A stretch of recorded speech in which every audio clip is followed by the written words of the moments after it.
విడు మొరటోడు అని వాళ్ళు వీళ్ళు ఎన్నెన్ని అన్న పసి పిల్లవాడు నవ్వాడు.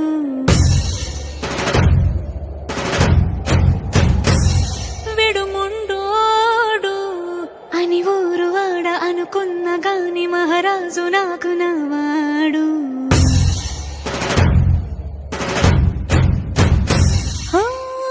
మాట పెడుసైనా మనసులో వెన్న రాయిలా ఉన్నవాడిలోన దేవుడెవరికి తెలుసును నాకన్నా. సూసేకి అగ్గిరవ్వ మాదిరే ఉంటాడే నా సావే.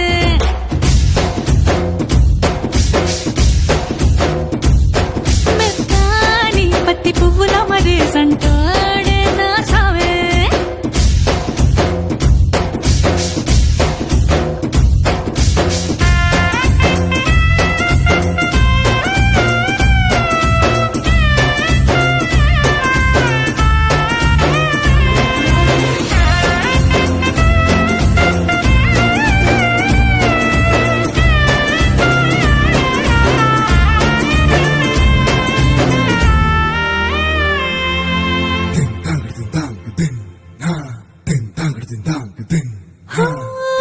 ఎర్రబడ్డ కళ్ళలోన కోపమే నీకు తెలుసు, కళ్ళలోన దాచుకున్న చెమ్మ నాకు